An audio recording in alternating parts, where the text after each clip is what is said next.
Stepstone presenting Vira, truly independent AI homes, 0% no other charges. போரூருக்கே இது புதுசு at Kattupakkam Porur. திமுகவில் எந்த ரீதியிலையும் தலைமைகள் பாதிக்கப்படாது அப்படின்னு தான் நான் பல விஷயங்களை பேசிட்டு வரேன். ஏன் பாதிக்கப்படாதுன்னா, எப்பவுமே பலி கொடுக்கறதுக்கு இந்த லேயர் வச்சுருப்பாங்கல்ல, first layer, second layer, third லேயர்னு வச்சுருப்பாங்கல்ல, அந்த மாதிரி ஒரு லேயராக முதல்ல போட்டு தள்ளுவானுங்க இவனுங்களை. இந்த ரத்தீஷுக்கும் இப்போ இருக்க டாஸ்மார்க் எம்டிக்குமே ஒருத்தன் ரூட்டு போட்டு கொடுத்தவன் யார்?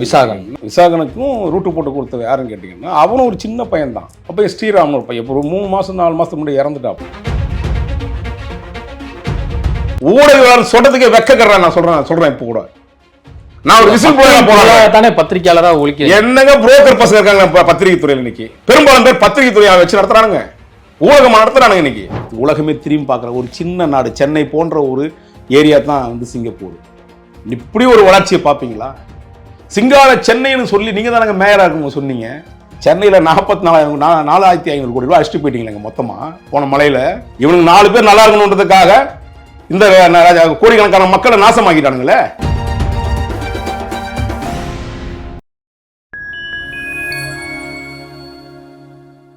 நான் உங்கள் செங்குவன். நம்ம சிறப்பு நிகழ்ச்சியில் நம்மோடு இணைந்திருக்கிறார் மூத்த பத்திரிகையாளர் திரு விசில் ப்ளோயர் வராகி அவர்கள். வணக்கம். வணக்கம். எப்படி சார் இருக்கீங்க? பிரமாதம். அமலாக்கத்துறை நடத்திய ரெய்டில் 1000 கோடி ரூபாய்க்கு டாஸ்மாக் துறையில் மட்டும் முறைகேடு நடந்திருக்கிறது அப்படிங்கிற ரீதியில் சில புகார்களை சொல்லியிருந்தாங்க.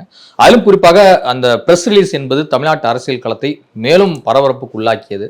அப்போ டாஸ்மாக் விவகாரத்தில் வர்ற அத்தனை அமைச்சர்கள் மீதும் ஊழல் குற்றச்சாட்டுகள் இருக்குதா, முறைகேடு இருக்குதா அப்படிங்கிற பார்வையில் மக்களும் பல கேள்விகளை எழுப்ப ஆரம்பிச்சாங்க பொதுவெளியில்.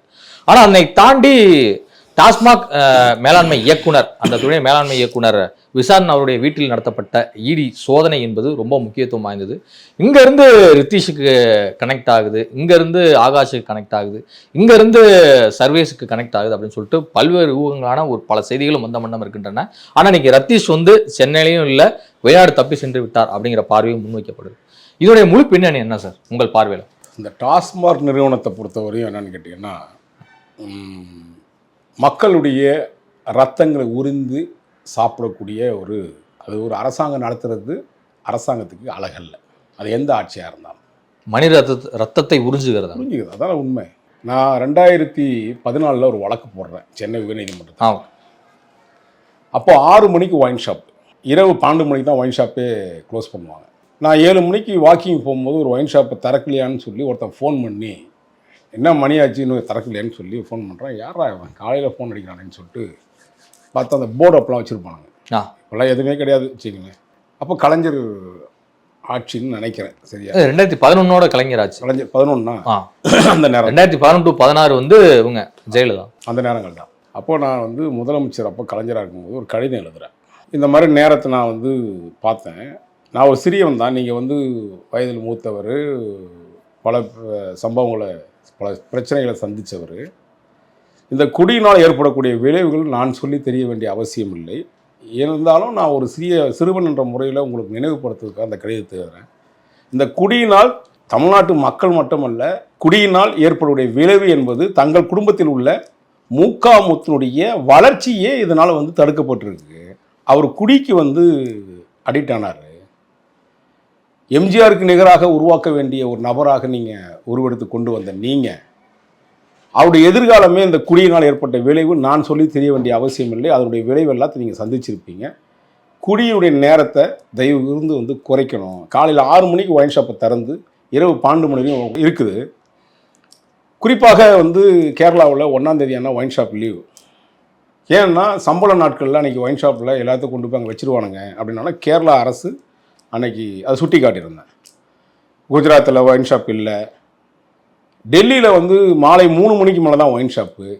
இதெல்லாம் நான் அந்த நேரங்களில் அவருக்கு குறிப்பிட்டு கடிதம் எழுதினேன். கடிதத்தின் அடிப்படையில் அன்றைக்கி டாஸ்மாக் நிறுவனங்கள் மேலே ஒரு கடிதமும் அவருக்கு அனுப்பியிருந்தேன். அதுக்கப்புறம் நீதிமன்றம் நாடின உடனே 8 வாரத்துக்குள்ளே பதிலளிக்கணும்னு சொல்லி டாஸ்மாக் நிறுவனத்துக்கு ஒரு இது அனுப்புகிறாங்க, ஆர்டர் காப்பி அனுப்புகிறாங்க. நான் திரும்ப அந்த கடிதத்தில் 8 வாரம் பொறுத்து அவங்க ஒரு லெட்டர் கொடுக்குறாங்க.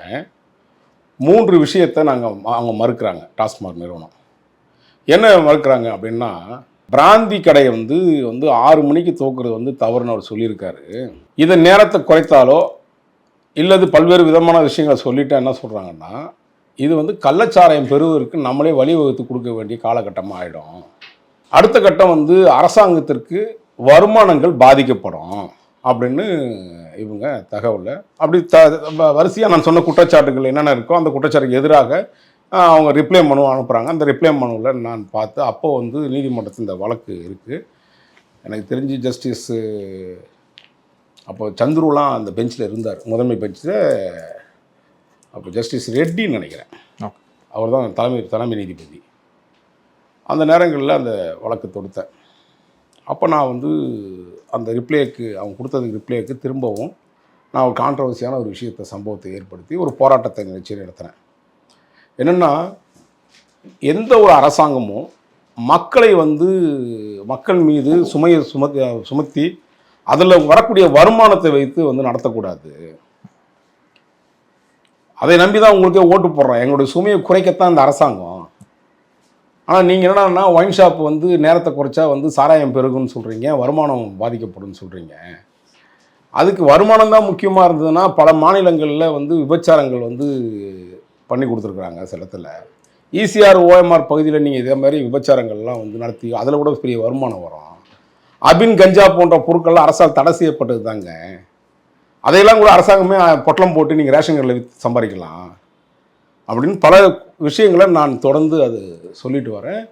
குறிப்பாக வந்து பார்த்திங்கன்னா அந்த நேரத்தில் அந்த வருமானம் தான் அரசாங்கத்துக்கு முக்கியம் பங்குன்னு நான் சொன்னேன் இல்லையா. ஆபாச புத்தகங்கள், ஆபாச சீடிகள் எல்லாமே வந்து அரசால் தடை செய்யப்பட்டது தான். நீங்களே நல்ல தமிழ் அறிஞர்களுடைய வச்சு எழுதினீங்கன்னா கூட இன்னும் நல்லா இருக்கும் அப்படின்ற மாதிரி ஒரு கிரிட்டிசைஸ் பண்ணி தான் நான் வந்து அதை பண்ணேன். அதற்கு ஒரு வழக்கு கூட எனக்கு மேலே பதிவு பண்ணாங்க அந்த நேரங்களில், கலைஞர் சிஎம் இருக்கும்போது. இப்போ போடுற பொய் வழக்கு மாதிரிலாம் கிடையாது, நேராகவே நல்ல நேர்மையாகவே செய்யப்பட்டாங்க அந்த பட்சத்தில். அதெல்லாம் உண்மையாக பொய் சொல்லக்கூடாது நம்ம விஷயத்தில். குற்றச்சாட்டுகளை சொன்னால் கலைஞரை ஏற்றுக்கக்கூடிய ஒரு காலகட்டத்தில் இருப்பார். அங்கே பொய் வழக்கெல்லாம் பெரும்பாலும் இல்லாது. எனக்கு தெரிஞ்சு என்னோட அனுபவத்தில் சொல்லுவேன். அதுமாதிரி நான் 3 நாள் சம்பவம் கலைஞர் உயிரோட அந்த முதலமைச்சராக அந்த காலகட்டத்தில் எடுத்திருக்கேன். இவங்க என்ன நினைக்கிறாங்கன்னா, அன்னைக்கு நான் சொன்னது இன்னைக்கு ஒரு விஷயம் நிறைய வந்திருக்குங்க. நான் பிறகு அது சொல்கிறேன். நான் ஏன் அதை சொன்னேன்றதுக்கு ஒரு வார்த்தை சொல்கிறேன், திரும்ப கடைசியை முடிக்கும் போது விஷயத்தை சொல்கிறேன். அப்படி நிர்வாகம் வந்து மக்களை நோக்கி மக்களுடைய நலனை கருதி மட்டும்தான் இருக்கணுமே தவிர, மக்களுடைய வந்து சுரண்டி அவங்ககிட்டருந்து நீங்கள் வந்து அவனை அறிகுறியாக பிடிச்சி இழுத்துட்டு வந்து ரத்தத்தை உறிஞ்சி சம்பாதிக்கிற காசு வந்து அரசாங்கம் சாராய கடை நடத்துறது தப்பு. எம்ஜிஆர் பீரியடில் நடந்திருக்குங்க, சாராய கடை திறந்துருக்காங்க, புரியுதுங்களா. டாஸ்மார்க் வந்துச்சு, அதுக்கப்புறம் அவரே கொண்டு வந்தார், பிறகு கலைஞர் அதை நடைமுறை கொண்டு வந்தார், அப்புறம் அம்மையார் அதுக்கு கொண்டு வந்தாங்க. தொடர்ந்து வந்து அரசாங்கம் தான் அதை நடத்திட்டு வருது, தனியார்கள்லாம் அப்போ இல்லை. இப்போது எதையெல்லாம் அரசாங்கம் நடத்தணும் நடத்தக்கூடாதுன்னு நமக்கு ஒரு விஷயம் இருக்குது. அரசாங்கம் பள்ளிக்கூடம் நடத்தலாம், அரசாங்கம் கல்லூரி நடத்தலாம், அரசாங்கம் மருத்துவமனை நடத்தலாம். அரசாங்கம் இது போல அடிப்படையான மக்களுக்கு தேவையான விஷயங்களை நடத்தினீங்கன்னா உங்களை கையெழுத்து கொண்டு தலைவா உன்ன மாதிரி ஆளே இல்லை தலைவான்னு சொல்லலாம், நீ தாண்டா நாட்டுக்கு முதலமைச்சர்னு சொல்லலாம். அரசாங்கமே சாராயம் வைக்குது அப்படின்னும் போது இது எங்கே போய் சொல்ல, வேதனையாக இல்லை? சரி, அப்படி தான் நீங்கள் அரசாங்கத்தில் நீங்கள் சாராயம் விற்று தான் பொழைச்சி சம்பாதிக்கணும், நீங்களும் சம்பாதிக்கணும், எங்களை அழிக்கணும், மக்கள் அழிக்கணும், ஆனால் நீங்கள் நல்லா இருக்கணும். அதுலேயே கொஞ்சம் மனச்சாட்சின்னு ஒன்று வேணும் இல்லை. 5 ஆண்டு காலம் நீங்கள் 5 முறை நீங்கள் தமிழக முதலமைச்சராக கலைஞர் அவர்கள் இருந்திருக்கிறாரு. அப்போவே பல ஆயிரம் கோடி ரூபாய் இவங்க சம்பாதிச்சிருக்கிறாங்க. கொஞ்சம் டாஸ்மார்க் மட்டும் இல்லை, எல்லா துறையிலையுமே இவங்க சம்பாதிச்சு புகுந்து அடின்னு அடித்தாங்க. இதுவே தப்புன்னு நம்ம சொல்கிறோம். இது வந்து இன்னைக்கியோ நேற்றோ இந்த 4 ஆண்டு ஆட்சியில் நடந்தது கிடையாது, இதுக்கு முன்னாடியும் நடந்திருக்குது. குறிப்பாக 35,000 கோடி ரூபாய் வந்து நமக்கு நட்டம் ஏற்பட்டிருக்கு அதிமுக ஆட்சி காலத்திலேருந்து. ரத்தீஷ்ன்றவன் இன்னைக்கு ஏதோ வந்து போன வாரமோ போன வருஷமோ இல்லை 4 வருஷத்துக்கு முன்னாடியோலாம் வரல. அதிமுக ஆட்சி காலத்தில் தங்கமணி வந்து ப்ரொபியூஷன் மினிஸ்டராக இருக்கிற காலகட்டத்திலேருந்தே இன்னைக்கு தொடர்ந்து ரத்தீஷ் வந்து அந்த நேரத்தில் 500 கோடி ரூபாய் தங்கமணி மறுமனை வச்சு சம்பாதிச்சாரு. இது ஊரறிஞ்ச விஷயங்க, உள்ளுக்குள்ள இருக்க அரசியல் தலைவர்களுக்கு தெரியும். அதிமுக அமைச்சர் தங்கமணி இதோ திமுக ஆட்சி. அதனால திமுக வந்து அங்கேயாவது அங்கொன்று சில விஷயங்கள்ல ஒரு கொஞ்சமாவது பார்த்தானுங்க. இன்னைக்கு இந்த ரத்தத்தை உறிஞ்சி சம்பாதிக்கிறான்ல அரசாங்கம், அது எவ்வளோ பெரிய யோசிச்சு பாருங்க. மக்கள் அடிப்படையாக தேவைகளை ஒன்று கூட பூர்த்தி பண்ணல இந்த அரசாங்கம். ஒரே 525 வாக்குறுதி கொடுத்தாங்க நான் செய்வேன்ட்டு. ஒரே ஒன்று அடிப்படையாக ஒரே ஒரு விஷயத்தை மட்டும் சொல்லுங்கள், ஏதாவது ஒன்று சொல்லுங்கண்ணே. ஒன்றுத்தில் வந்து பண்ணிட்டாங்க, சூப்பர் சக்ஸஸான ஆட்சி இதுன்னு சொல்கிறதுக்கு கூட நமக்கு நான் கூசுது இல்லை உங்களுக்கு. அப்படி தான் எல்லாருக்குமே இருக்குது மக்களுக்கு. நீங்கள் நடுத்தரவங்க, நான் நடுத்தரங்க, இன்னும் வறுமை கோட்டு கீழே இருக்கிறவனுக்கே நான் கூசுது, சொல்கிறதுக்கு முடியல. காரி உமிழ்றான் இப்போலாம் போனீங்கன்னா மக்கள்கிட்டேருந்து. இப்படி காலகட்டத்தில் நீங்கள் அந்த உழைக்கும் மக்கள், ரிச்சா ஓட்டுறவன், ஆட்டோ ஓட்டுறவன், கூலி தொழிலாளிகள், இவங்ககிட்டருந்து அந்த காசை வாங்கி சம்பாரித்து 5 முறை சம்பாதிச்சு இந்த பணங்கள்லாம் பத்தாது. இந்த ஆண்டு நாங்கள் 10 ஆண்டுகளாக ஆட்சியில் இல்லை, இங்கே வந்தோம் நாங்கள் வந்து இன்னமும் சம்பாதிப்பேன், குவித்து வச்சு கொள்ளடிப்பேன் அப்படின்னு இப்போ ரத்தீஷ்ன்ற ஒரு நபரை காமிக்கிறோம் நம்ம. இந்த ரத்தீஷுக்கு முன்னாடி ஒரு சம்பவம் இருக்குது. அது என்ன சம்பவம்? இந்த ரத்தீஷுக்கும் இப்போ இருக்க டாஸ்மார்க் எம்டிக்குமே ஒருத்தன் ரூட்டு போட்டு கொடுத்தவன் யார்? விசாகனுக்கும் ரூட்டு போட்டு கொடுத்தவன் யாருன்னு கேட்டிங்கன்னா அவனும் ஒரு சின்ன பையன் தான். அப்போ ஸ்ரீராமன் ஒரு பையன், இப்போ ஒரு 3 மாதம் 4 மாதத்துக்கு முன்னாடி இறந்துட்டாப்ல. ஆமாம், திண்டுக்கல் சேர்ந்தவர் இறந்துட்டாப்புல. குறிப்பாக இவனுக்கு வந்து பாலமாக அமைஞ்சதே அவன் தான். எனக்கு செத்துட்டானும் போது நான் யோசித்தேன், ஆஹா இவன் வந்து இவனை போட்டு தள்ளிட்டாங்கடா அப்படின்னு மட்டும் தெரிஞ்சு போச்சு எனக்கு. ஏன்னா அவங்ககிட்ட ஏதோ ஒரு பெரிய விஷயம் நடந்திருக்குது. இயற்கை மரணம் அப்படின்னு தானே சொல்லப்படுது. பல மரணங்களை சொல்லிட்டு இருக்கேன் சார். இப்போ 1-2 மரணங்கள்லாம் நான் சொல்லலை. கோயம்புத்தூரில் டிஐஜி விஜயகுமார் இறக்கப்பட்டது வந்து முக்கிய காரணமாக இருந்த அந்த அதிகாரின்னு நான் சொல்லியிருக்கிறேன். அது குறிப்பாக வந்து எத்தனாயிரம் கோடி ரூபாய் வந்து இங்கே இருக்க கனிமங்களை கொள்ளடிச்சு எடுத்துட்டு போனானுங்க, அதை தடுத்தார் விஜயகுமார். மர்மமாரில் தற்கொலை பண்ணிக்கிட்டாங்கன்னு சொல்லி போட்டுக்கிறானுங்கன்னு சொல்கிறேன். அதுக்காக நான் வந்து பல காணொலியில் நான் பேசியிருக்கிறேன். ஏன்னா எனக்கு விஜயகுமார் அனுப்பிய சாட்டு அந்த இதில் தான் நான் வந்து பேசினேன். இதற்கு பல ஊடகவியலாளர்கள்லாம் கூப்பிட்டு அப்போ அந்த நேரங்களில் அச்சுறுத்தி பார்த்தாங்க, முடியலன்னு போது அவன் ஏதோ பிரச்சனை பண்ண போகிறான்னு தெரிஞ்சவொன்னா அதை அப்படியே இழுத்து மூடினாங்க. கடந்த 2 வருஷத்துக்கு முன்னாடி 2023 நினைக்கிறேன். இப்படி இந்த காலகட்டத்திலேருந்து ஆரம்பிச்சு, ஏன்னா இது ஒன்றும் ஒருத்தனை பலி கொடுக்குறது ஒன்றும் திமுகவுக்கு ஒன்றும் புதுசு இல்லை. அண்ணாமலை பல்கலைக்கழகத்தில் கலைஞர் ஆட்சியில் இருக்கும்போது, அது வருஷம் எனக்கு சரியாக நினைவில்லை, உதயகுமார்னு நினைக்கிற ஒரு மாணவன், மருத்துவக் கல்லூரி மாணவன், அந்த மாணவன் வந்து நாய்க்கு வந்து ஒரு போர்டு போடுறான், செல்லப்பிராணிக்கு ஒரு போர்டை போட்டு ஒரு விஷயத்தை செஞ்ச உடனே அப்போவே அந்த ஸ்டூடெண்ட்டை கொண்டு விட்டாங்க. அண்ணாமலை பல்கலைக்கழகங்க, சிதம்பரம் அண்ணாமலை பல்கலைக்கழகத்தில் அந்த பள்ளி மாணவன். இதெல்லாம் பழைய நினைவுகள் எனக்கு சொல்கிறேன். அது கொலை பண்ணுறது கொள்ளடிக்கிறது இதெல்லாம் ஒன்றும் புதுசு இல்லை. இப்போ சமீபத்தில் நீங்கள் இதை விட தாண்டி பார்த்தீங்கன்னா ஒரு 10 வருஷத்துக்கு 15 வருஷத்துக்கு முன்னாடி சாதிக் பாஷா பார்த்துருப்பீங்கள்ல, பல விஷயங்களை 2G சம்மந்தப்பட்ட ஒரு நபர். இந்த மாதிரி பல பேரை கொண்டு இருக்காங்க, பல பேருடைய தற்கொலை பண்ணியிருக்கிறான். தற்கொலையெல்லாம் தற்கொலை கிடையாது, அவ்வளவுமே கொலைகள் தான். அது ஒன்றும் புதுசு கிடையாது. ஆனால் இந்த ஸ்ரீராமன்றவனும் வந்து புதுசாக ஒன்றும் இது பண்ண போகிறது இல்லை. இப்போவும் நான் என்ன சொல்ல வரேன்னா, திமுகவில் எந்த ரீதியிலையும் தலைமைகள் பாதிக்கப்படாது அப்படின்னு தான் நான் பல விஷயங்களை பேசிட்டு வரேன். ஏன் பாதிக்கப்படாதுன்னா, எப்பவுமே பலி கொடுக்கறதுக்கு இந்த லேயர் வச்சுருப்பாங்கல்ல, first layer, second layer, third லேயர்னு வச்சுருப்பாங்கல்ல, அந்த மாதிரி ஒரு லேயராக முதல்ல போட்டு தள்ளுவானுங்க இவனுங்களை. ஆதாரத்தை அழிக்கத்தாங்க இவ்வளோ நாள் ஓடி போய் உட்காந்துருக்கானுங்க. நீ தப்பு பண்ணாதவனா தான் என்ன பண்ணிடணும்? ஏற்கனவே நீங்கள் பாவத்தை அதிகமாக சுமந்துட்டீங்க 5 வாட்டி முதலமைச்சராக இருந்து. உங்களை அதனால தான் மக்கள் புறக்கணி தள்ளி வச்சுருந்தான். நீங்கள் இப்போ கடந்த முறை எதிர்கட்சி தலைவராக இருக்கும் போது நீங்கள் கொடுத்த வாக்குறுதிகள், நீங்கள் கொடுத்த நம்பிக்கைகள், நீங்கள் மக்கள்கிட்ட போய் பேசும்போது நீங்கள் சொன்ன விஷயங்கள் எல்லாமே இந்த கடந்த கால அதிமுக ஆட்சி 4 ஆண்டு காலத்தில் ஆட்சியில் ரொம்ப மோசமான சூழ்நிலை இருந்துச்சு எடப்பாடியில் அரசில் அப்படின்னு தான் மக்கள் உங்களை ஏற்றுக்கலை, விரும்பி ஓட்டு போடலை, உங்கள் மேலே எந்த விதமான கனிவாக ஓட்டு போடலை. அதிமுக ஆட்சியில் நடந்த சம்பவத்தை மனசில் வச்சுட்டு தான் உங்களுக்கு ஓட்டு போட்டான். ஏதோ வந்து சொல்கிறாரு மக்களை தேடி முதல்வர், நீங்கள்லாம் நாளைக்கு காலையில் ஒரு ஐடி கார்டு கொடுப்பேன், நேராக வந்து என்னை போய் நேராக பார்க்கலான்னு சொல்லிட்டு சொன்னார்ல. எத்தனை கூட்டங்கள் வந்து கிராமமாக கிராம சபை கூட்டங்கள் நடத்தி பார்த்தார்ல. சரி, எனக்கு வந்து முதலமைச்சர் ஏதோ கண்டிப்பாக பழைய வரக்கூடிய முதலமைச்சராக நல்ல முதலமைச்சராக இருக்கட்டும். இத்தனை ஆண்டு காலம் அரசியல் வாழ்க்கையில் இருந்து அவங்க அப்பாவே புறக்கணிச்சிருக்கிறாரு. அந்த புறக்கணிப்பில் நம்ம ஏன்டா வாய்ப்பு கொடுக்கக்கூடாது அந்த பையன், இந்த தம்பி இவருக்கு ஸ்டாலினுக்குன்னு சொல்லி தான் மக்கள் ஓரளவுக்கு உங்கள் மேலே நம்ப வெற்றி பண்ணாங்க. நீங்கள் நம்பகமான வாக்குறுதியில் கொடுத்தீங்க, அந்த ஒரு வாக்குறுதியும் காப்பாற்றலான்னு தான் நான் ஆரம்பத்துலேருந்து சொல்கிறேன். அப்படி நடக்கிற சம்பவத்தில் உங்களுக்கு இந்த பாவப்பட்ட காசை சம்பாதிச்சு இந்த மாதிரி வந்து இந்த பேன் இண்டியா புரோக்கருங்கெல்லாம் கையில் வச்சுக்கிட்டு இந்த சர்வேஷு, அவன் பேர் என்ன, ரத்தீஷு, இந்த ஆகாஷு, யாரா நீங்களா, எங்கே தான் வரீங்க? ஏன்டா அந்த பிள்ளைகா பசங்கிட்ட நீங்கள் ஆட்சியை கொடுத்ததுக்கான உங்ககிட்ட கொடுத்தோம். ஏற்கனவே சொல்லிட்டு இருக்கோம், ஆட்சியை நீங்கள் நடத்தலை, அதிகாரி நடத்திட்டு இருக்கான்னு நம்ம சொல்லிட்டு வரோம். உங்களுக்கு ஒன்றுமே தெரியல. சரி ரைட், நானே உங்களுக்கு சொல்லியிருக்கேன் பல இடங்கள்ல, தம்பி வரட்டும், தலைமை ஏற்கட்டும், ஐயோ இந்த பெரிய மாற்றம் வந்துடும், உங்கள் அப்பா நம்பி தான் ஓட்டு போட்டானுங்க இந்த மக்கள், ஏற்கனவே வரக்கூடிய கொள்ளைக்காரனாக இருந்தால் உங்கள்கிட்ட தானே கொடுத்தோம். ஏண்டா ஏற்கனவே நாங்கள் நான் என்ன நினைக்கிறேன்னா, வெள்ளைக்காரன் எவ்வளோ பெட்டராக தெரியல, இந்த கொள்ளைக்காரன் கொடுக்கறதுக்கு முன்னாடி அந்த வெள்ளைக்காரன் ஆட்சி ஆண்டுக்கலாம் போகுது நம்ம நாட்டையே. ஏங்க அந்த நாட்டில் ஏகாதிபத்தியத்தை எப்படி ஏற்றுக்க முடியும்? அதாங்க சொல்கிறோம், பரவாயில்லன்னு சொல்ல வரேன். நீங்கள் சேர சோழ பாண்டியன் ஆட்சியை நடத்தினான் இந்த நாட்டை, அவனே பெட்டர் தானங்க கொடுத்துருக்கான், நல்லா தானே பண்ணியிருக்கான். ஏன்னா இந்த மாதிரி கல்சலை பசங்கிட்ட ஆட்சியை கையில் கொடுத்துட்டு புரோக்கர் பசங்களை வச்சுக்கிட்டு நடனம் ஆடக்கூடியவ, நாட்டியக்காரி, சினிமாவில் கூத்தடிக்கிறவ, கும்மாளம் இருக்கிறவ, அரட்டவசூர் போட்டு ஆடினு இருக்கிறவ, இவங்களெல்லாம் சேர்த்து வச்சுக்கிட்டு எங்ககிட்ட மக்கள் பணத்தை சம்பாரிச்சு நீங்கள் எதுக்கு அவங்ககிட்ட கொடுத்து வச்சிருக்கிறீங்க? கிஃப்ட் வாங்கி கொடுத்துருக்காங்க ஒவ்வொரு நடிகை. இந்த பராசக்தி படத்தில் பார்த்தீங்கன்னா ஒரு நடிகை இருக்காள்ல, அவருக்கு கிஃப்ட் கொடுத்துருக்காங்க. நீங்களும் ஒரு சினிமா துறையில் இருந்தவர், ஒரு மரியாதை குறிப்பு இல்லாமல் ஏங்க மனிதனை மனிதனா நினைக்கணும். அதுதான் முறை. இந்த மக்களை நீங்க மனுஷனாவே நினைக்கலையே.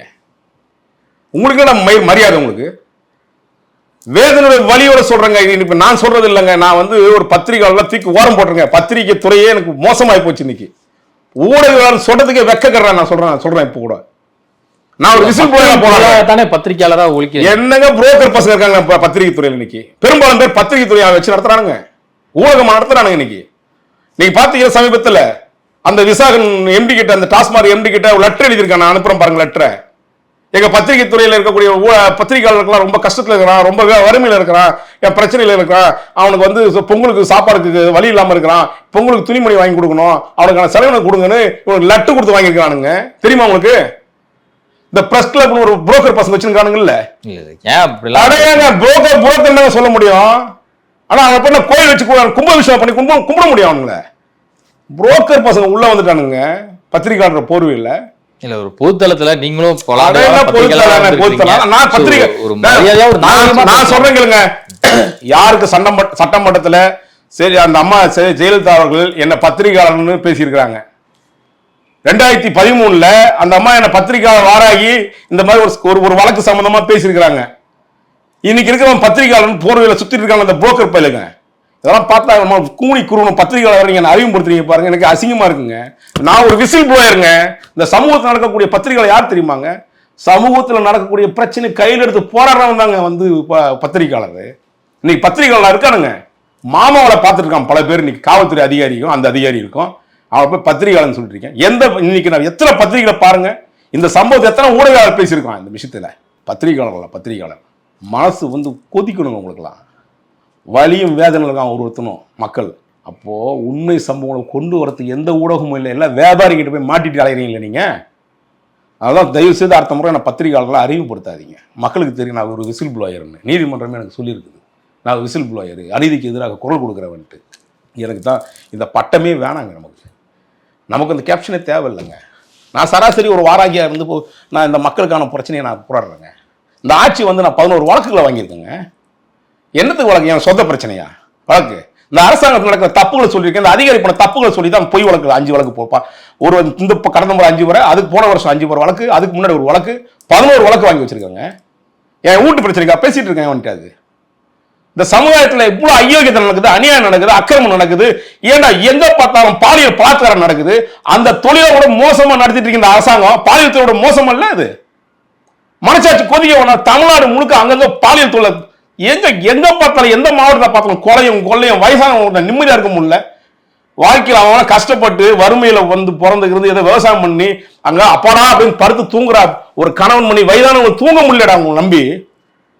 எங்க பார்த்தாலும் கொலை நடக்குது, வீடு பூந்து வெட்டுறீங்க, அவ்வளவு பிரச்சனை நடக்குது. இந்த சவுக்கு சங்கர் வீட்டுல குப்பையை கொட்டல, நீங்க கழிவு கொட்டல. ஏட்டா கலிசர பசங்களை நீங்க தான் கழிவு. இது ஒரு ஆட்சியாளர் இதெல்லாம் ஆதரவு இல்லைங்க. எனக்கு வலி, மக்களுடைய வலியை உங்கள்கிட்ட உணர்த்துறேன். தமிழ்நாடு பல தலைவர்கள், நல்ல தலைவர்களை பார்த்தாங்க. இன்னைக்கு அப்படி அங்க இருக்குது. நீ கலைஞருக்கு பிறந்த மகன் பெருமையா பேசிக்கிறது முக்கியம் இல்ல, கலைஞருக்கு நான் பேரன் பேசிக்கிறது முக்கியம் இல்ல, முத்துவேல் கருணாநிதி ஸ்டாலின் பேசிக்கிறது முக்கியம் இல்ல. முட்டா பசங்க ஆட்சி நடத்திட்டு இருக்கா, முட்டு சந்தில கொண்டு நிக்க வச்சிருக்கீங்களா அந்த மனுஷனை? அதிகாரம் பண்ணிட்டு இருக்க அதிகாரிகள்லாம் யாருடைய ஆட்சி இது? திராவிட மாடல் பெருமையா பீத்திக்கிறீங்க. கோடி கோடியா குவிச்சு வச்சு கொள்ளடிச்சுருக்கீங்க. இது ஒரு ஆட்சியாராது? ஏண்டா உங்களுக்கு இந்த பாலியல் பலாத்காரத்தை விட இந்த பாலியல் தொழில் பண்றான்ல அவனுக்கு இந்த ஆட்சி மாட்டின்னு இருக்குது. இந்த புரோக்கர் யாருங்க இந்த பசங்களா? எங்க வந்திருக்கானுங்க இவனுங்க? இவனுக்கு என்னங்க சரித்திரம் தெரியும்? கட்சிய வலிமையா நடத்திருக்காங்க. வலியோட 10 வருஷம் ஆட்சியில இல்லைங்க திமுக. நேரு ஒவ்வொரு மாவட்டத்திலும் ஒரு தலைவன், ஒரு மாவட்டத்துக்கு ஒரு குறுநில மன்னர் கூட வச்சுக்கலாங்க. அவனுங்களாவது ஏதோ ஒரு 4 பேருக்கு ஒரு தொழில் ஆரம்பிச்சிருக்காங்க. நேரு கல்லூரி ஆரம்பிச்சிருக்காரு, பல மந்திரிகள் கல்லூரி ஆரம்பிச்சிருக்காங்க, பல மாவட்ட செயலாளர் கல்லூரி ஆரம்பிச்சிருக்காங்க. ஏதோ ஒரு விதத்துல தொழில கொடுத்து ஒரு 10 பேர் 100 பேருக்கு வேலை கொடுத்துருக்காங்க. இந்த மாமா பசங்க கொடுத்து எவ்வளவு போரா வரவர்கள் கூப்பிட்டு வச்சு நடிகளை கூப்பிட்டு வச்சுக்கிட்டு அவளுக்கு காசை கொடுத்து இவனுங்க இவங்களை பொக்கிஷமா பார்த்துருக்கான். கோடி கோடியா பூச்சி வச்சு அவளை என்னமோ அப்படியே அங்க போய் பாருடா. ஒரு பள்ளிக்கூடம் நல்லா இல்லடா இன்னைக்கு நாட்டுல. பள்ளிக்கூட வசதி கழிவறை தெரியலடா இன்னைக்கு நாட்டுல. ஆக்கிரமிப்பு அகற்றி வச்சிருக்கீங்களா? மக்கள் அடிப்படை வசதி இல்ல. கூவாத்துல போய் பாருடா, ஆக்கிரமிச்சு வச்சிருக்காங்கடா. பெரிய பெரிய கோட்டீஸ்வரன் என்னைக்கா ஒரு நாள் இடிச்சிருக்கீங்களா நீங்க? ஏன்னா உங்க நிறுவனம் கோட்டீஸ்வரனுக்கு ஆட்சி நடத்துறீங்க, மக்களுடைய ஆட்சி நடத்துங்கடா. ஏழை மக்களுக்கு தான் ஆட்சி நடத்துறீங்க நீங்க. அங்க ஆரம்பிக்கிறீங்க கூவம் எங்க போய் முடியுது? கடல்ல போய் முடியுது. எல்லா இடத்துலயும் ஆக்கிரமிப்பு. ஒரு பில்டிங் சொல்லுங்க, ஏதாவது ஆக்கிரமிப்பு இல்லாத பில்டிங் சொல்லுங்க. அந்த கூவத்தை இத்தனை கிலோமீட்டர் தாண்டி வந்திருக்கீங்க, ஏழை மக்களை போய் சாவடிக்கிறீங்க. இது ஒரு ஆட்சியாரது? அடாபுத்தூர்ல தமிழ்நாடு முழுக்க ஆக்கிரமிப்பு போர்வையில பல பேரை வேதனை வச்சிருக்கீங்க. பணக்காரர்கள் வாழக்கூடிய ஆட்சியாக நமக்கு தேவை. நமக்கு மக்களுடைய பிரச்சனை தீர்க்கிற ஆட்சி தாங்க. அதுதானுங்க சொல்லி வந்தீங்க. அந்த வாக்குறுதி கொடுத்து வந்தீங்க. மக்கள் முதல்வ நினைச்சு மாட்டாங்க உங்களால. எல்லாம் அதை நம்பி தான் ஓட்டு போட்டான் நீ சொன்ன வாக்குறுதி வச்சு. அப்புறம் என்னங்க சொல்ல முடியுங்க? புரோக்கர்கள் பசங்க வச்சுக்கிட்டு என்னங்க ஆட்சி நடத்துவீங்க? அந்த பாவத்தை சம்பாதிச்சு சாக்கிற காசுக்கெல்லாம் நீங்களாம் வாழ்க்கைய ஏற்கனவே நிறைய பாவத்தை உங்க குடும்பம் சம்பாதிச்சு வச்சிருக்குது. மீண்டும் மீண்டும் பாவத்தை சம்பாதிப்பீங்க. நீங்க நல்லா வசதி வாய்ப்போட இருக்கிறதுக்கு உங்க சுத்தி இருக்கிறவங்க நல்லா இருக்கணும், கோடி கோடியா பூச்சி வச்சுக்கணும். ஆனா அந்த மக்கள் இன்னும் பிச்சை எடுத்துக்கணும். இது ஒரு ஆட்சி. இது இல்லைங்க, நான் சொல்றேன் இல்லைங்க, இது என்னுடைய தனிப்பட்ட கருத்து அல்ல. மக்களுடைய பிரச்சனையை நான் அன்றாடம் பார்த்துருக்கேன் ரோட்ல. ஒருத்தனை நல்லா இருக்கான்னு சொல்லுங்க. இந்த தெருவில் இது ரூரல் இல்லைன்னு சொல்லுங்க. இதெல்லாம் ஒரு ஆட்சி நினைச்சு நம்ம பேசிட்டு இருக்கோம்ல. இந்த சமூகம் எவ்வளவு சீரழிவு போயிட்டு இருக்கு பார்த்துட்டு இருக்கீங்க இல்ல? ஏற்கனவே இந்த சமுதாயத்தை சீரழிச்சு உங்க தாத்தா வேண்டா தம்பி, உங்க அப்பா தானே இப்ப இந்த சீரழிச்சிருக்காரு தமிழ்நாட்டை. இப்படியாப்பட்ட ஆட்சியை பெரிய 4 ஆண்டு ஆட்சி மய புடிங்கிட்டேன்னு சொல்லிட்டு பக்கம் பக்கமா விளம்பரம் கொடுத்துறீங்க. ஒவ்வொரு பத்திரிகையிலையும் ஆட்சியா நடத்துறீங்க. நீங்க இந்த வார்த்தைகள்லாம் ஆதங்கத்தில் கொட்டுறது இல்லைங்க, வழியில கொட்டுறது. புரிஞ்சுக்கிங்க. இதனால எத்தனை வழக்கு வந்தாலும் நானும் சந்திச்சுன்னு தான் இருப்பேன். உங்களை வீட்டுக்கு அனுப்புற வரையும் விடவே மாட்டாங்க. என்னங்க ஆட்சி நடத்துறீங்க? ஒவ்வொரு நாளும் வேதனையில் இருக்காங்க. சிங்கிள் டீ குடிக்க முடியலங்க ஒருத்தனால. உடம்பு வலியோட அவன் அசதியா படுக்கணும்னு ஒரு விஷயம். ஏண்டா கல்லுன்ற ஒரு விஷயம் உங்களுக்கெல்லாம் ஏத்துக்க முடியல. கல்லு இந்த நாட்டுடைய அரசியலமைப்பு சட்டத்துல இருக்குடா. நீங்க சாராயத்தை வச்சு சம்பாதிச்சுக்கிறீங்க. எத்தனை விவசாய கல் என்பது விவசாயியுடைய வேர்வங்க. அது அவ கொண்டு வர துப்பு கிடையாது உங்ககிட்ட. சாராயத்தில் எத்தனை கள்ளச்சாராயங்க மட்டும் சொல்றீங்க இல்ல? ஒயின் ஷாப்ல விற்கிற சரக்கு சேர்த்த டூப்ளிகேட் சாப்பிடல, கலப்பட சரக்கு விற்கல ஒயின் ஷாப்ல. இது ஒரு அரசாங்கமா? இப்படி ஒரு பாவத்தை பண்றது இது இல்ல. அதாவது சமூகம் ரொம்ப வழியில இருக்கான். இந்த ஆட்சி நல்லாட்சி கொடுப்பாங்க அப்படின்னு நினைச்சிருக்கான். இன்னும் 10 மாசம் ஐயோ காத்துனுக்கணுமே அப்படின்னு நினைச்சுட்டு இருக்கான் மக்கள். 10 மாசமா? இன்னும் 10 மாசம் நம்ம தாங்கணுமா? ஏற்கனவே பாடுபட்டோமே இந்த 4 வருஷத்துல. இன்னும் நம்ம 10 மாசம் காத்திருக்கணுமே. ஒரு பிரசவ வேதனையில் இருப்பாள் பெண்மணி, அத மாதிரி காத்துனுக்குறாங்க. நீ வரையும் உனக்கு காத்துனுக்குறான். வாங்க வச்சு செய்ய போறான் பாருங்க. உங்களை இவ்வளவு வழியில் இருப்பான் தெரியுமா உங்களுக்கு? ஒவ்வொரு நாளும் ஒவ்வொரு நிமிடமும் கடந்து போறது எவ்வளவு வழியில மக்கள் இருக்கான்னு போய் ரோட்ல இறங்கி பார்த்தா தெரியும். நீ தான் போய் ஊட்டியில போய் உட்காந்து இதை வச்சு பார்த்துட்டு இருக்க. என்னைக்காவது உங்க அப்பாவை போய் கேளு, உங்க அப்பா என்ன மாதிரி ஆட்சி நடத்தினாருன்னு பாரு. அது அயோக்கியதனமான ஆட்சியா கூட இருக்கட்டும், ஆனா இவ்வளவு மனவேதனைலாம் நாங்க அனுபவிக்கல. இந்த சில்லற பசங்க கிட்ட நீங்க ஆட்சியை கையில கொடுத்துட்டு போறதுக்கு நாங்க உங்களுக்கு ஓட்டு போட்டானுங்க மக்கள். இடி விசாரணைக்கு ஆகாஷ் பாஸ்கரனை இன்றைக்கு ஆஜராக சொல்லியிருந்தது அமலாக்கத்துறை. ஆனா அவர் நேரில் போய் ஆஜராகல. இப்ப ரத்தீஷும் வீட்டை பூட்டிட்டு கிளம்பிட்டாரு. அதன் காரணமாக வீடு சீல் வைக்கப்பட்டிருக்கு. அவர் வந்தோன்னு தான் இடியும் அவங்க வீட்டுக்குள்ள போற மாதிரி ஒரு திட்டத்தில் இருக்காங்க. அதே போல ஆகாஷ் பாஸ்கரன் அவர்கள் தயாரிக்கக்கூடிய படங்களின் ஹீரோக்கள் வீடுகளிலும் ரெய்டு நடத்தப்படுமா அப்படிங்கிற பரபரப்பான ஒரு விஷயமும் போயிட்டு இருக்கு. சிம்பு, சிவகார்த்திகேயன், தனுஷ் ஆகியோருடைய வீடுகளிலையும் இடி சோதனை நடக்குமா அப்படிங்கிற கேள்வியெல்லாம் பொதுமக்கள் மத்தியில் எழுந்திருக்கு.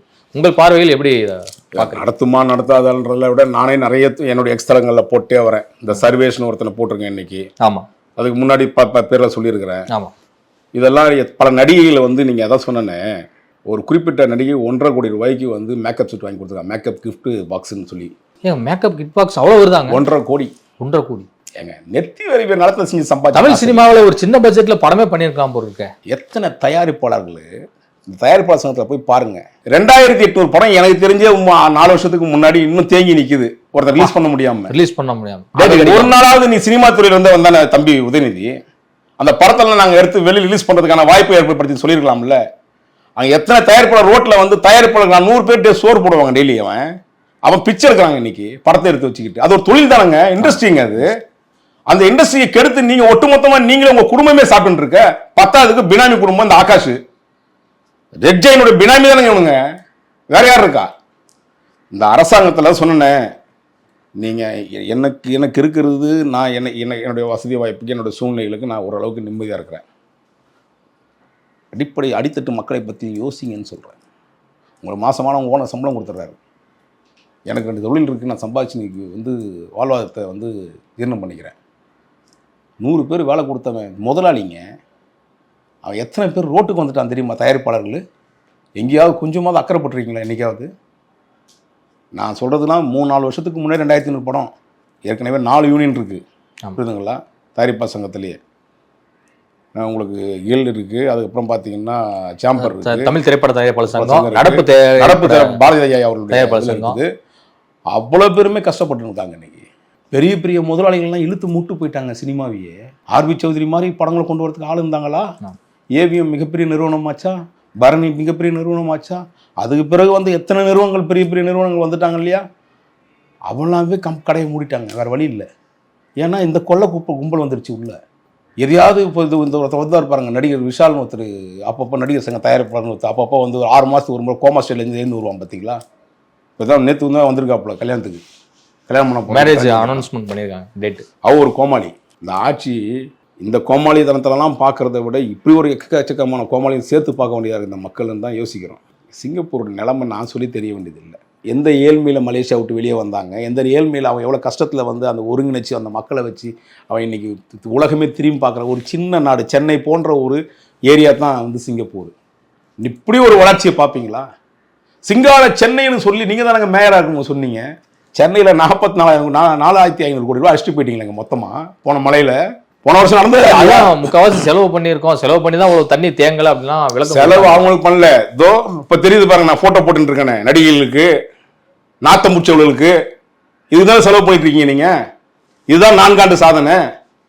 இதுதான் 4,500 ரூபாய் போயிருக்கும்னு நினைக்கிறேன். இப்போ நான் சொல்றது வந்து டாஸ்மார்க்ல மட்டுமே நீங்கள் கணக்கு போடுறீங்க. இந்த மாதிரி எத்தனை துறையிலேருந்து வாங்கியிருக்கான்னு தெரியலையே. எல்லா துறையும் ஆக்கிரமிச்சிருக்கானே இந்த கும்பல். நடிகன் நாடாளக்கூடாதுன்னு நினைக்கிறோங்க நம்ம. இப்போ தான் தெரியுது இவனும் வந்து இப்போ ஆக்சுவலாக வந்து அவரும் நடிகர் தானே, ஏற்கனவே திரைப்பட நடிகராக இருந்தவர் தானே ஐயா ஸ்டாலின் அவர்கள், தம்பி உதயநிதி அவர்கள். இப்போ தான் தெரியுதுங்க நம்ம நாடு எப்படி இருக்குன்றது.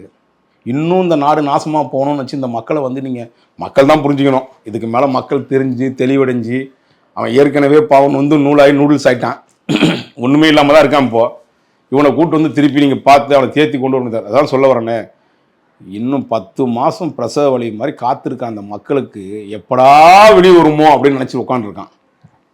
எத்தனை இப்போ இந்த கல்லூரி காலங்கள் வந்துருச்சு, இந்த பள்ளிகள் முடிஞ்சு ரிசல்ட் வந்துருச்சு. எத்தனை மாணவ பிள்ளைகள் பணம் கட்ட முடியாமல் நடுரோட்டில் நிற்கிறது தெரியுமா? எத்தனை குழந்தைகள் வந்து இன்னும் சொல்ல தெரியுமா உங்களுக்கு? 40% மேலே ஒரு சன்சில் ஏதோ படித்தேன் நான் போன வாரம். 40% மாணவர்கள் வந்து வேலைக்கு போயிட்டு இருக்கானா, வேலை வாய்ப்பு இல்லாமல் கூலி வேலைக்கு போயிட்டு இருக்கானாங்க படித்தவன். இப்போ இந்த காலேஜ் முடிச்ச ஸ்டூடெண்ட் இருக்கான்ல, டிகிரி முடித்தவன் பல பேர் வந்து அவனுக்கு எந்த தொழில் கொடுத்தாலும் பரவாயில்ல, வீட்டுக்கு ஏதாவது ஒரு வருமானம் வரட்டுமே 10,000 ரூபா 5,000 சம்பளத்துக்கு போயிட்டு இருக்காங்க இன்னைக்கு. ஆனால் நீங்கள் என்னடானா இந்த மக்களுடைய வரி பணத்தில் அவன் வாங்கி இந்த நாட்டை முடிச்சவங்களாம் கையில் காசை கொடுத்து கோடியாக குளிச்சு வச்சு அவளுக்கு சொகுசா வாழ்க்கை வச்சிருக்கீங்க. 3 வருஷம் அக்ரிமெண்ட் ஒருத்தியும். என்னடா நடக்குதுங்க? இது நாடா என்னடா? இது எங்களெல்லாம் பார்த்தா எப்படி தெரியும் உங்களுக்கு? எதை சொன்னாலும் எதை பண்ணாலும் ஒரு அடிமைத்தனத்தை கொண்டு வந்து கொத்தடிமை மத்தள சொல்றோம்ல, நம்ம கொத்தடிமை ஆகிட்டானுங்களே இப்போ கடைசி வரையும். இவனுக்கு 4 பேர் நல்லா இருக்கணுன்றதுக்காக இந்த கோடிக்கணக்கான மக்களை நாசமாக்கிட்டானுங்களே. தம்பி நான் ஒரு விஷயம் சொல்றேன், இது ரொம்ப ரொம்ப ரொம்ப டேஞ்சர். மேலே ஒரு கடவுள் இருக்கான்.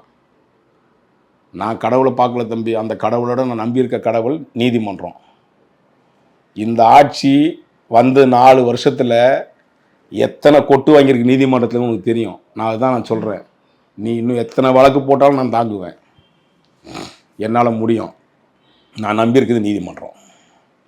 இந்த மக்கள் நாசமாக போகிறத கொட்டி கொட்டி அனுப்புகிறாங்க ஒவ்வொரு பிரச்சனையும். எத்தனை வாட்டி எல்லாத்துக்கும் நீதிமன்றம் போக முடியுமாங்க? லட்சக்கணக்கான மக்கள், கோடிக்கணக்கான மக்கள் இருக்காங்க பாதிக்கப்பட்டவன். எல்லாத்துக்கும் நீதிமன்றம் நாட முடியாதுங்க. இருக்கிற நீதிபதிகளை இன்னும் ஃபில் பண்ணாமல் வச்சுருக்காங்க இன்னும் பல விஷயங்களில். அதுலேயும் ஒரு பாலிடிக்ஸு. திமுக நீதிபதிகள்னு உருவாக்கி இவங்க வந்து தாங்க அந்த நீதித்துறையும் கெடுக்கிறதுக்கு முயற்சி பண்ணுறாங்க. புரியுதுங்களா? ஸோ அதனால் நம்ம எது வந்தாலும் மக்கள் மட்டும் விழிப்புணர்ச்சியாக இருந்தாங்கன்னா இந்த நாடு ஓரளவுக்காக திரும்பி நம்ம சிங்கப்பூர் மாதிரி ஏந்து வந்துடலாம், அடுத்த வரக்கூடிய ஆட்சியிலேயாவது அப்படின்னு நம்ம நினச்சிட்டு இருக்கோம். இல்லைன்னா நாடு நாசமாக போகிறதும் எல்லாருக்கிட்டும். இதுவரை உங்கள் பல்வேறு கருத்துக்கு மிக்க நன்றி சார். நன்றி பிரதமர்.